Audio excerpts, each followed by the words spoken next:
Fala pessoal, tudo bem com vocês? Sejam bem-vindos mais uma vez. Vamos continuar tratando aí dos assuntos pertinentes ao seu concurso. E olha só, nós vamos tratar agora de comunicação, né? Uma parte importante aí do seu edital, certo? Bom, gente, o que é comunicação? Comunicação nada mais é do que o elo. É isso mesmo, o elo.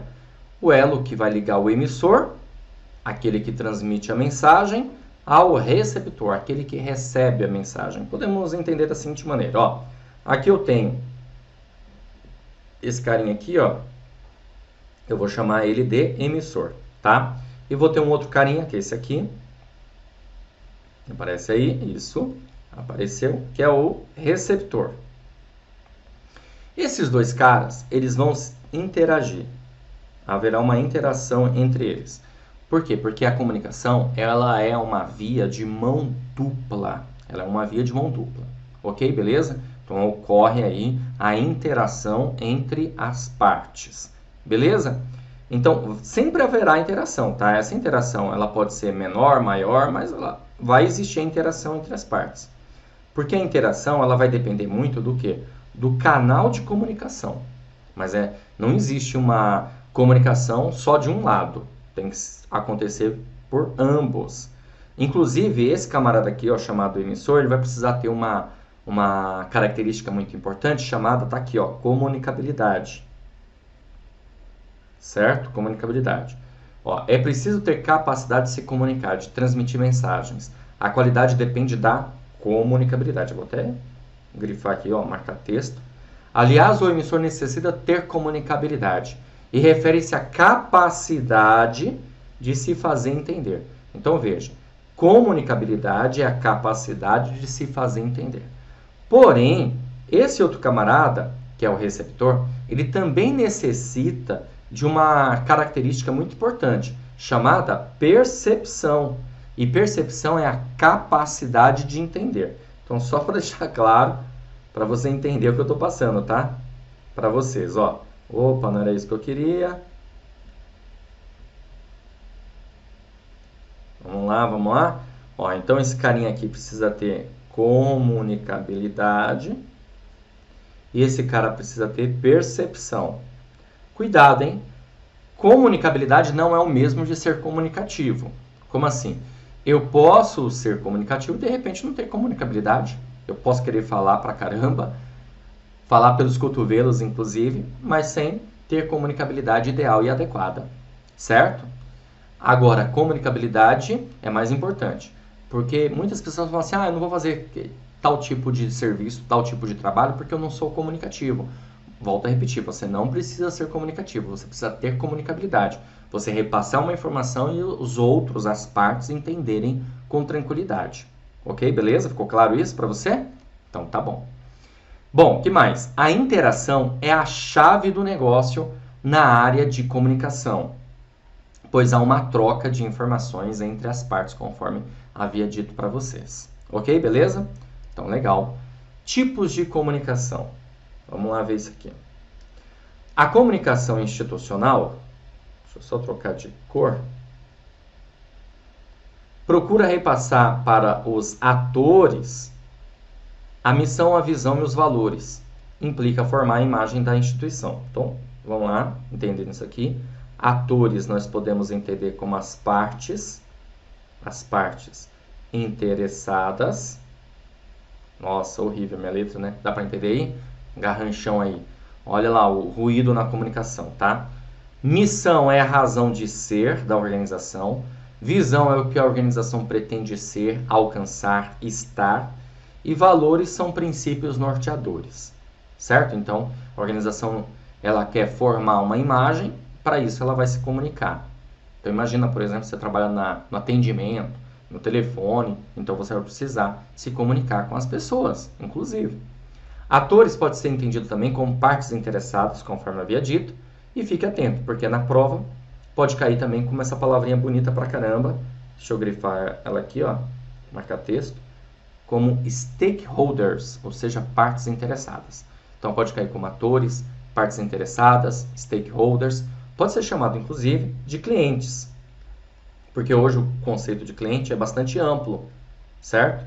O cliente ele pode ser um cliente interno, os colaboradores, gestores da organização, gerentes, e os clientes externos, aqueles que estão fora da organização, como fornecedores, consumidores, entre outros, tá? A comunicação ela pode ser de duas formas, olha só. A comunicação ela pode ser uma comunicação interna, como pode ser logicamente entendido, a comunicação interna é a área organizacional. O intuito é se relacionar com seu público interno, transmitindo para todos sua cultura, princípios e valores, conforme eu falei para você. Aqui, o que a organização vai fazer, pessoal? A organização, aqui no caso, ela vai utilizar muito o que nós chamamos de endomarketing. O que é o endomarketing? O endomarketing é você vender uma ideia, não é vender um produto ou serviço, é vender uma ideia interna, vender uma ideia de missão, visão, princípios, valores, cultura da organização para o seu público interno, para os seus colaboradores, ok? E temos também a comunicação externa. A comunicação externa é voltada à parte justamente externa da organização, mercado, concorrente, sociedade e outras instituições, tá? Então vai ocorrer a comunicação interna e a comunicação externa. Essa comunicação pode ser feita no intuito de comunicar seus valores ou comunicação mercadológica. Então a comunicação externa, deixa claro isso aqui para você, deixa eu pegar aqui a caneta e marcar isso. A comunicação externa pode ser voltada a comunicar seus valores, ou seja, uma comunicação institucional, tá? E pode ser também uma comunicação mercadológica. O que é uma comunicação mercadológica?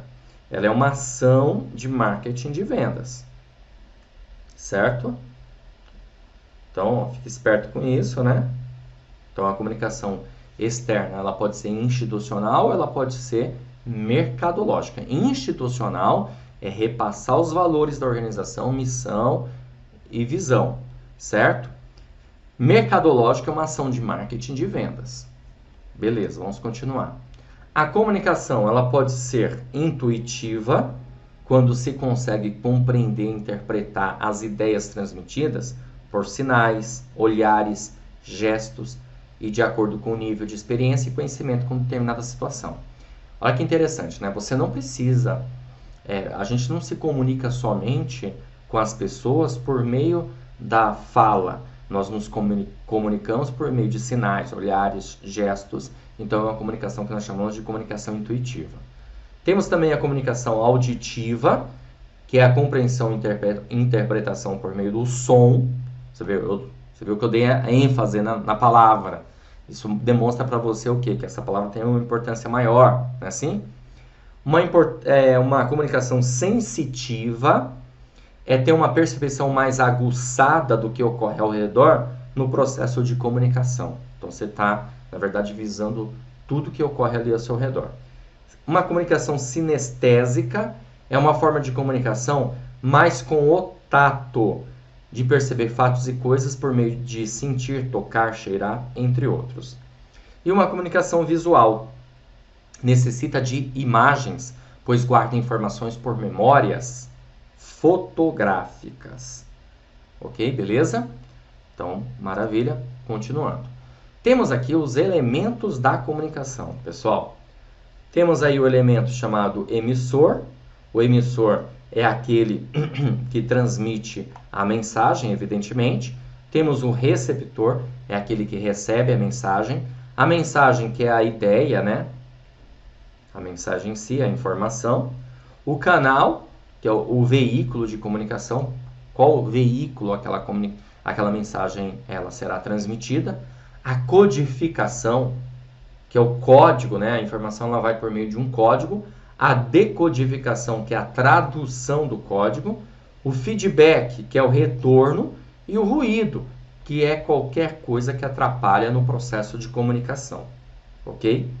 Inclusive, eu estou detalhando aqui para você para ficar mais fácil, né? Então, nós temos o emissor, aquilo que eu falei para você. É aquele que transmite a mensagem. Ele precisa ter comunicabilidade. E comunicabilidade você já sabe. Comunicabilidade é a capacidade de se fazer entender. Então, quando você transmite uma mensagem e o outro lado consegue compreender com clareza. Então, o emissor precisa ter comunicabilidade. Essa mensagem ela vai chegar para um receptor, certo? O receptor é aquele que recebe a mensagem, precisa ter percepção, capacidade de entender. Aí tem que tomar um certo cuidado, por quê? Para o emissor não ter percepção seletiva, que percepção seletiva é quando ele entende somente o que ele quer, somente o que deseja, e aí complica o processo de comunicação, ok? Que mais? Vamos dar continuidade. Mensagem. Mensagem é a informação que está sendo transmitida, como eu falei para você, é a ideia, são os dados, tá? Que estão sendo repassados. Nesse caso, é preciso ter o quê? Uma escuta ativa, saber escutar, para que você possa filtrar as informações, entender, ter empatia para isso, né? Dentro do processo de comunicação, é importante ter o quê? Empatia, como eu já comentei para você, colocar-se no lugar do outro, tá bom? Empatia também podemos entender como a preocupação que você vai ter com o outro. Por isso, se colocar no lugar do outro, tá? E hoje em dia, teve uma questão, tempos atrás aí que caiu falando sobre isso, dando a ideia de ter uma compreensão mútua. Porque a gente pode pensar na empatia só de um lado, né? Ou seja, só um se preocupa em repassar uma informação ou em ter preocupação com o outro, se colocar no lugar do outro. Mas o correto é que isso seja de maneira mútua, compreensão mútua. Tanto o emissor como o receptor. Quando os dois se colocam, né? Quando um se coloca no lugar do outro, quando um se preocupa com o outro, se coloca no lugar, significa dizer que nós passamos a ter o quê? Uma compreensão mútua, ok? Continuando. Veículo. É a forma pela qual a mensagem é transmitida. Qual será o veículo de comunicação? A informação ela será repassada por qual canal de comunicação? Então a gente vai ter um canal de comunicação, né? Um veículo. A informação vai ser por meio escrito, vai ser mandado por e-mail, vai ser um áudio, um som, vai ser a minha voz, são gestos, sinais. Qual o veículo de comunicação? Ok? Codificação é a linguagem usada para expressar a mensagem, letras, números, figuras, som, imagens. Então a informação ela vai de maneira codificada, certo? E temos a decodificação, que é a tradução ou a interpretação da mensagem. Então você consegue interpretar a mensagem, você está decodificando. Cuidado para não confundir isso com feedback. Eu simplesmente traduzi, eu simplesmente interpretei, logo é o quê? É decodificação. Mas a partir do momento que eu dou um feedback, significa que eu estou realimentando a informação, retroalimentação, ou seja, um retorno. É a confirmação de que a mensagem foi recebida. É você dar uma resposta. Então aí nós chamamos de feedback. E as pessoas confundem muito decodificação com feedback, ok? E ruído. Ruído é tudo que pode atrapalhar na comunicação. Ou seja, ruído é qualquer interferência. Logo, ruído não é só barulho, não. Claro que barulho também é ruído, é evidente, né? Claro, mas não é só isso. Ficou claro isso para você? Então tá bom. O que nós vamos fazer agora? Nós vamos resolver algumas questões para que você possa observar como que o tema já foi abordado em prova de concurso. Ó, essa questão aqui caiu no concurso da FCC. Diz assim: no processo de comunicação, a percepção e interpretação por parte do receptor do significado da mensagem recebida é denominada alternativa A, codificação, alternativa B, feedback positivo, alternativa C, decodificação, alternativa D, tautologia, alternativa E, resposta. O gabarito da nossa questão é a alternativa C, decodificação. Ó, por quê? Que aqui está dizendo você interpretar, tá vendo? Ó? Percepção e interpretação por parte do receptor. Do significado da mensagem. Então você interpretou. Você entendeu ali o significado. Então você decodificou a informação. Decodificou. Por isso que eu falei, tomar cuidado. Para você não achar que isso é o quê? Feedback. Não é feedback. Feedback é quando você dá um retorno. Feedback é quando você dá uma resposta. Não é o caso aqui. Você, na verdade, você interpretou. Você entendeu o significado. Beleza? Legal. Vamos caminhar. Tenho mais uma questão para resolver com você. Na teoria da comunicação, um dos pontos mais importantes é a preocupação com a pessoa que está na outra ponta da cadeia de comunicação, que no caso aí é o receptor. Quando eu estou preocupado com quem está na outra ponta da comunicação, nós chamamos isso de quê? Alternativa A, de empatia. Alternativa, deixa eu grifar aqui, só para você entender. Então, a preocupação com a pessoa que está na outra ponta da cadeia de comunicação, certo? Isso é empatia? Isso é efetividade? Isso é atitude? Isso é feedback? Ou isso é diretividade? Bom, o gabarito da nossa questão é a alternativa A, empatia. Eu estou preocupado, eu estou me colocando, né? Então, quando você se coloca, colocar-se no lugar do outro. Tá certo? Então, isso é empatia. Não é efetividade. Ah, mas se a informação foi repassada e surtiu efeito, não é efetividade? Mas não está dizendo isso aqui, né? Está dizendo que você se preocupou com o outro. Ficou claro? Então, legal. Mais uma questãozinha aí. Essa questão diz assim: como a voz é o elemento sonoro mais importante da comunicação, o telefonista deve portar uma voz baixa. Bom, baixa não, né, gente? Porque baixa, evidentemente, você vai ter problema aí na escuta. Telefone, se tiver algum ruído, né, principalmente. Então, não. Alta, rítmica e rápida, não. Eu tenho que falar calmamente, de maneira pausada, que a outra parte, né, o receptor, consiga ali compreender. Potente, alegre, entusiástica, não, né? Clara, bem articulada e segura, com certeza esse é o nosso gabarito. Alternativa D nessa questão. Introspectiva, poxa vida, não, né? A gente tem que procurar ser mais trabalhar ali com a ideia de você conseguir repassar a informação de uma maneira que o outro consiga entender. Introspectivo, mais você, né? Seu eu, ok? Não vai ser legal para quem trabalha com atendimento. Você não precisa, como eu falei, ser comunicativo, mas você precisa ter comunicabilidade. Vou te dar um exemplo. Muita gente deve achar assim, o professor, né, ele fala bem, ele se comunica, está repassando aqui a matéria para a gente, nós estamos entendendo, então ele deve ser bastante comunicativo, extrovertido. Não é bem assim não, tá? Não, ao contrário, eu sou bastante tímido. Mas evidentemente que dentro do meu trabalho, eu sei que eu tenho que mandar super bem.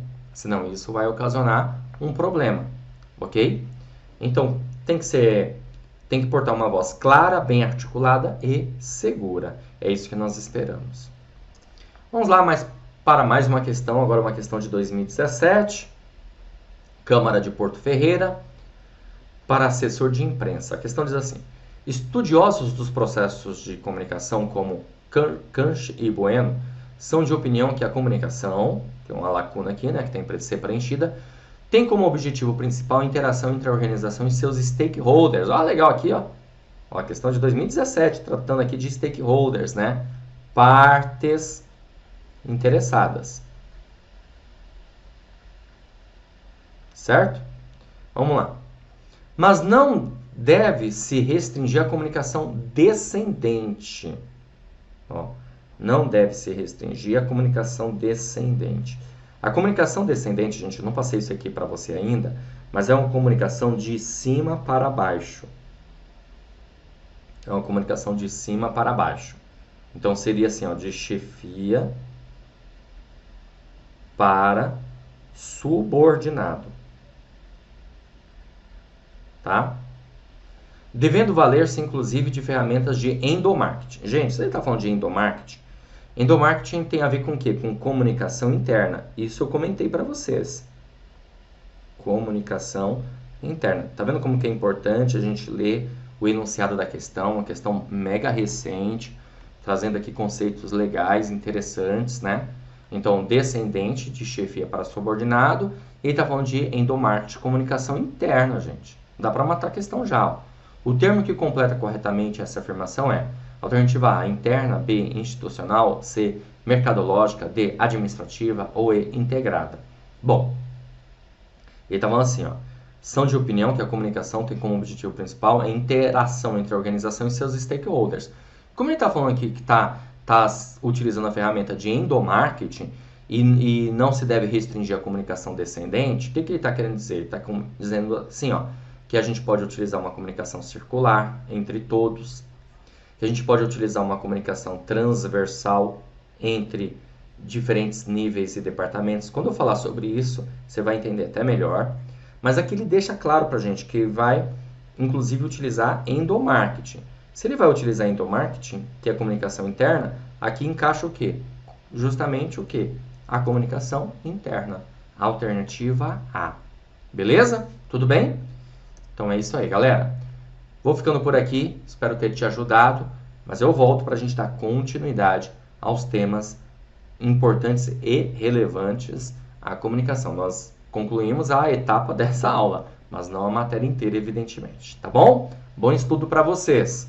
Valeu! Olá, seja bem-vindo, seja bem-vinda ao Vencendo Concursos. Você acaba de assistir a uma aula, uma parte das muitas aulas que nós temos aqui no nosso curso online preparatório, que é o Gabaritando o Cubatão para o cargo de especialista legislativo na área administrativa. E se você chegou até aqui, é porque gostou, não é verdade? E se gostou, continua, porque eu tenho um recado importante para te passar. Nós do Vencendo Concursos montamos o curso online preparatório, um curso completo com tudo o que você precisa para ser aprovado. E eu quero aproveitar esse vídeo e mostrar para vocês quais são as vantagens do nosso curso preparatório. Olha só, pessoal, vamos lá, para você conhecer um pouco mais a respeito do curso online, tá? Seguinte, vantagens do curso. Em primeiro lugar, ao adquirir o curso preparatório, você terá acesso imediato. Vai receber no seu e-mail os dados de acesso e já começa a navegar na plataforma com a gente, tá? Você vai ter acesso ilimitado e o curso fica válido para você durante 1 ano para navegar aí na nossa plataforma, o que é bacana porque o curso acaba servindo de base para outros concursos que virão. Você vai ter no curso teoria e questões comentadas. Aliás, centenas de questões comentadas pelos nossos professores. E isso, com certeza absoluta, faz toda a diferença na sua preparação. Além disso, material em PDF das aulas. Então, nós transformamos os slides que os professores utilizaram para a gravação dos vídeos em PDF para complementar o seu estudo aí, tá? E olha só, pessoal, preparamos uma série de bônus para você que vai fazer a matrícula no curso preparatório. Primeiro, caderno de questões. São questões gabaritadas para você treinar. Milhares de questões que vai ficar à sua disposição, tá? Você vai baixar o material, o caderno de questões, separado aí por matéria, ok? Nós vamos também aplicar um simulado. A data ainda vai ser determinada, mas nós vamos aplicar um simulado para vocês. Redação corrigida. O concurso exige do candidato a redação. Então você vai ter direito a 2 redações corrigidas aqui pelo Vencendo Concurso. Ninguém tem isso. Isso eu te garanto uma coisa, tá? Esses bônus que nós estamos oferecendo para vocês, ninguém oferece por aí. Redação corrigida, olha, com todo respeito, se você fosse pagar uma redação corrigida, no mínimo você teria que arcar com R$100 cada redação corrigida. Aqui você vai ter direito a 2 redações corrigidas como bônus, tá bom? Além disso, olha só, pessoal, preparamos uma outra coisa aqui interessantíssima. O concurso especialista legislativo para a área administrativa, a prova vai acontecer no dia 8 de outubro, no período da manhã. E no período da tarde, nós vamos ter a prova para a área finanças públicas. Se você tem formação em administração, ciências contábeis, você pode prestar esse cargo também. E aí, nesse caso, eu vou estar dando um bônus para vocês, que é a parte de conhecimentos específicos para finanças públicas, ok? mas logo de cara eu quero já deixar bem claro que não vai ser 100%, até porque, com todo respeito, tá? Impossível você ver todo o conteúdo até dia 8 de outubro para 2 concursos. Então, o que que a gente vai colocar na parte de finanças públicas? Aquilo que é mais importante para você ter como conteúdo. Contabilidade, muitas aulas, umas 50 aulas, por exemplo. Orçamento público, Lei Geral de Proteção de Dados, Lei de Acesso à Informação, Lei de Responsabilidade Fiscal, são os tópicos que terão aí na parte de conhecimentos específicos de finanças públicas, ok? Que já é bastante coisa. Então, basicamente, você vai ter 2 cursos em um. Porque lembrando que a parte de conhecimentos gerais é igual para os 2 cargos, certo? Agora, olha só o valor do curso preparatório, valor de lançamento, hein? De R$ 697 por apenas R$ 397 ou 12 vezes de R$ 39,65. Agora me diz uma coisa, o que você compra com R$ 39,65, hein? Me diz. Você não consegue comprar nenhuma pizza hoje em dia. Então, se você economizar um pouquinho por mês, você adquire o curso online preparatório completo, gabaritando o Cubatão. Tá certo? Beleza? Como que você vai fazer para adquirir o curso? Abaixo do vídeo, na barra de descrição, vai ter um link, ou na barra de comentários, vai ter um link. Você vai clicar nesse link e vai ser redirecionado à página do curso. Lá você vai encontrar todas as informações necessárias. E aí é só preencher seus dados, escolher a forma de pagamento e pronto, começar a estudar aqui com a gente no Vencendo Concursos. Mas se você tiver alguma dúvida, lá na página do curso tem um chat online. É só você mandar sua dúvida na hora, o pessoal já te responde lá diretamente na página mesmo, tá? Chama alguém lá, o consultor vai te atender e o pessoal vai sanar suas dúvidas. Fechou? Maravilha? Ou você pode também chamar na central de atendimento WhatsApp, tá aí o número 11 97 465 6052. É isso, vou ficando por aqui. Um grande abraço para vocês. Aguardo vocês dentro da plataforma, hein? Já clica aí no link abaixo, já faz a sua matrícula e inicie imediatamente os seus estudos. Valeu, grande abraço e até mais.